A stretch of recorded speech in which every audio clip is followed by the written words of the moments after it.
అంతా మన మంచికే అనుకునేటటువంటిది హిందుత్వంలో ఉన్నటువంటి ప్రత్యేకత. అది కొన్నిసార్లు ఇబ్బంది పెట్టింది, కొన్నిసార్లు మంచికి పనికొస్తుంది. మంచి వాళ్ళ చేతుల్లో ఉన్నప్పుడు అది మంచికి పనికొస్తుంది, చెడ్డ వాళ్ళ చేతిలో ఉన్నప్పుడు అది చెడుకు పనికొస్తుంది. ఇప్పుడు చంద్రబాబు గారు తీసుకున్నటువంటి నిర్ణయం లడ్డూల వ్యవహారం, దీనివలన దేశమంతా ఒక చర్చకు కారణమైంది. ఆగమ శాస్త్రాలకు సంబంధించిన వ్యవహారాల్లో రాజకీయ జోక్యం, అలాగే ఆలయ ప్రసాదాల విషయంలో రాజకీయ జోక్యాలు, ఆలయ కార్యకలాపాలలో రాజకీయ జోక్యాలు, వీటన్నిటి మీద చర్చతో పాటుగా సనాతన ధర్మానికి సంబంధించినటువంటి చర్చ సిన్సియర్గా సీరియస్గా నడుస్తోంది. అదంతా ఒక ఎత్తు అయితే, ఇప్పుడు తాజాగా మరొక కీలకమైనటువంటి వ్యవహారం ఏంటంటే, దేవాలయాల నిర్వహణ మీద వైదిక ధార్మిక ఆగమ పండితులతో కమిటీ వేయబోతున్నామని ప్రకటించారు.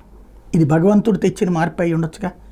చంద్రబాబు గారి విషయంలో నేనైతే ఈ లడ్డు విషయంలో ఖచ్చితంగా తప్పు భగవంతుడు కనిపెట్టాడు, బాబుగారి చేతనే చేయించాడు ఇది అని కూడా నమ్ముతున్నాను నేను.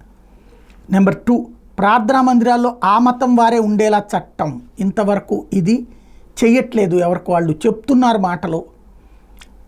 ఆ వ్యవహారానికి సంబంధించి ఇప్పుడు ఇదివరకట్లో కూడా క్రిస్టియన్స్ ఉన్నారు, ముస్లిమ్స్ ఉన్నారు అన్నప్పుడు దాని మీద కోర్టులకు వెళ్ళడాలు, సవాళ్ళు, ప్రతి సవాళ్ళు చాలా నడిచింది. ఎక్కడిది అక్కడే ముగిసిపోయింది. ఇప్పుడు ప్రార్థనా మందిరాల్లో ఆ మతం వారే ఉండేలా చట్టం చేయటం కూడా భగవంతుడే ఆకాంక్షించి ఉండొచ్చు. ఆ విధంగా చంద్రబాబు గారిని ఒక సాధనంగా మంచికి, హిందూ ధర్మ పరిరక్షణకి వినియోగిస్తుండొచ్చు.